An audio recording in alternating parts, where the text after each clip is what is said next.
تو مجھے میرے وہاں ایک دوست ہیں مکرم سیفی صاحب، انہوں نے مجھے شہاب بھائی کا نمبر دیا، وہ نوجوان جو پیدل آ رہا ہے مکہ مکرمہ کے لیے جا رہا ہے کیرلا سے مکہ مکرمہ، تو میں نے ان کو فون کیا تو وہ راستے میں تھے، تو ان کے ایک دوست نے فون اٹھایا تو انہوں نے کہا نماز کا وقت ہے کسی ہوٹل میں رکے ہوئے ہیں، تو میں نے انہیں دعوت دی کہ پنجاب سے گزریں، آپ کا ہر قدم کے اوپر انشاءاللہ تعالی استقبال ہوگا اس زمین کے اوپر، تو شاید آنے والے دنوں میں وہ ہم لوگوں کے درمیان سے گزریں گے۔ لیکن میں یوٹیوب پہ دیکھا کہ کئی مولویوں نے 2-3 باتیں کی، جی پیدل نہیں جانا چاہیے، یہ نہیں کرنا چاہیے۔ جو گھر سے مسجد تک نہیں جا سکتے وہ یہ بتا رہے ہیں کہ یہ نوجوان بیت اللہ تک جائے گا کہ نہیں جائے گا۔ مزے کی بات تو یہ ہے، جو اپنے گھر سے مسجد تک پیدل نہیں جا سکتے،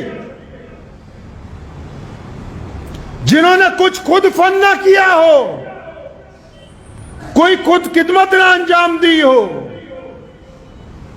ہم نے تو جس دن پہلے دن سنا کہ ایک نوجوان کیرلا سے مکہ مکرمہ پیدل جائے گا، تو اسی دن سے روزانہ دعاؤں کا اہتمام ہے، کیونکہ وہ صرف بیت اللہ کی طرف نہیں جا رہا، اس کے ہر ایک قدم پر مسلمانوں کے جذبات اس کے ساتھ ہیں، لوگوں کی دعائیں اس کے ساتھ ہیں، لاکھوں کروڑوں ماؤں کا سہارا اس کے ساتھ ہے، اللہ کی رحمتیں اس پر برس رہی ہیں۔ اور خود محمد الرسول اللہ نے فرمایا کہ اگر مکہ مکرمہ سے کوئی پیدل حج کرتا ہے، ایک قدم کے اوپر 700 حرم کی نیکیاں اس بندے کو عطا کی جائیں گی۔ تم سے تو فتویٰ پوچھا ہی نہیں ہے جو فتویٰ دینے کے لیے تیار بیٹھے ہو۔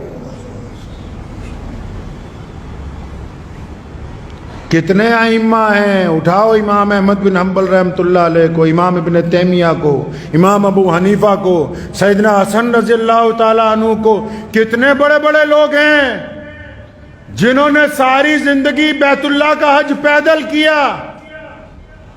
کتنی جماعتیں ہیں روز پیدل سفر کر رہی ہیں پوری دنیا کے اندر۔ دراصل بات یہ نہیں ہے، کئی یہ کہتے ہیں کہ نیت پتہ نہیں کیا ہے، نیتوں پر اللہ کا دار و مدار ہے۔ رسول اللہ نے فرمایا جس کی نیت اچھی ہوگی اس کا عمل قبول ہوگا، اور جن لوگوں کے عمل قبول ہوتے ہیں اللہ ان کی مدد فرماتے ہیں۔ وہ بندہ کل تک جس کو کوئی جانتا نہیں تھا، آج اس کے انتظار میں لاکھوں لوگ سڑکوں کے اوپر کھڑے ہوئے ہیں۔ صرف مسلمان ہی نہیں، اس ملک کے تمام لوگ، کیونکہ لوگ یہ سمجھتے ہیں اس بات کو اچھی طرح کہ جو بندہ اتنی دور سفر پہ اپنے رب کے گھر کی طرف پیدل جا رہا ہے، اس کے اندر اللہ تبارک و تعالیٰ نے ایمان کی دولت رکھی ہے۔ یہ اتنے عاشقان رسول اس لیے نکلے کیونکہ علامہ نے کہا نا کہ کی محمد سے وفا تو نے، کی محمد سے وفا تو نے تو ہم تیرے ہیں، یہ جہاں چیز ہے کیا لوح و قلم تیرے۔ جب بندہ اللہ کی طرف چلتا ہے تو کائنات کی ہر شے اس کی مدد کے لیے تیار ہو جاتی ہے۔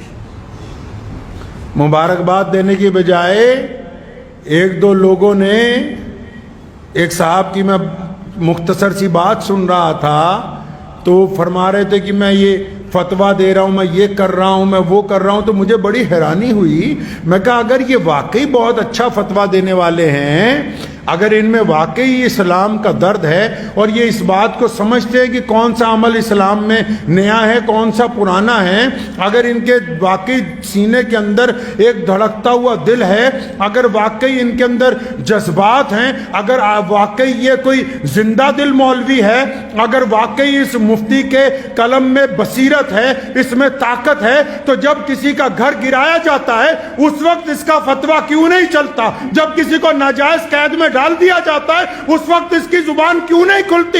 یہ صرف مسلمانوں کو پریشان کرنے کے لیے، مسلمانوں کو تکلیف پہنچانے کے لیے ان کا قلم چلتا ہے۔ ہاں اگر ان کا قلم اس وقت چلا ہوتا تو آج اس قلم کے آگے ہم سر خمیں تسلیم کر دیتے، لیکن پتہ یہ لگا کہ ان کو حسد کی بیماری لگ گئی، حسد کی بیماری لگ گئی۔ حسد کا کوئی علاج نہیں ہے دنیا میں۔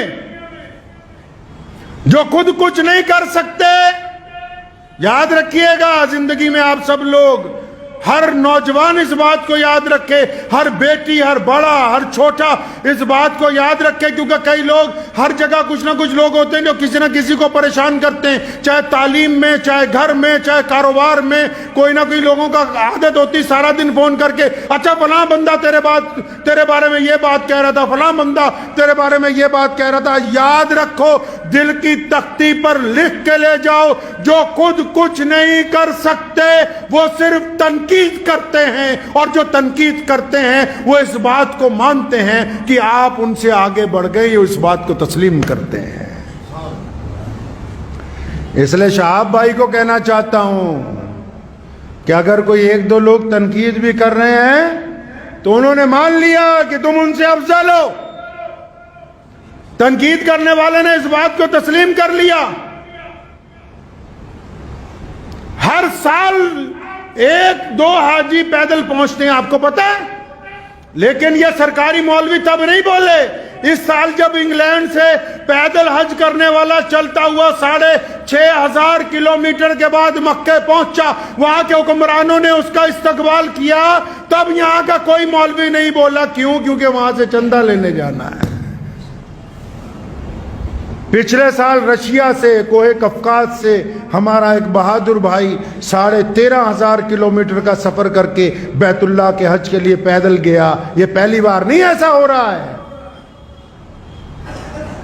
ابھی پوری دنیا کے سارے ملکوں میں سے ایک نوجوان اکیلا موٹر سائیکل کی سواری کر کے اس حج کے اندر شامل ہوا ہے۔ تو یہ جو اب پیدل جا رہا ہے، آپ کیا سمجھتے ہیں کہ اس کے پیدل چلنے سے صرف شہاب بھائی کا حج ہوگا؟ نہیں، جب وہ شہاب پیدل چلتا ہے تو لاکھوں دلوں کے اندر بیت اللہ کو دیکھنے کی تڑپ پیدا ہوتی ہے، اس کو ثواب اس کو نہیں ملے گا؟ جب پیدل چلتا ہے کروڑوں دعائیں ساتھ میں چلتی ہیں۔ جب بیت اللہ کی طرف قدم بڑھتے ہیں نا، یہ ایسے ہی نہیں بڑھتے۔ تو کسی نے کیا خوب کہا، بس یہ شعر ان کی نظر کرنے چاہتا ہوں کہ قوت عشق سے ہر پست کو بالا کر دے۔ یہ بندہ ایسے نہیں چلتا، کوئی ہو چاہے۔ یہ محمد الرسول اللہ کا عشق ہے یار، یہ حضور نبی علیہ السلام کی رحمتیں ہیں جو ظاہر ہو رہی ہیں۔ کہا نا کسی نے کیا خوب کہ قوت عشق سے ہر پست کو بالا کر دے، دہر میں عشق محمد سے اجالا کر دے۔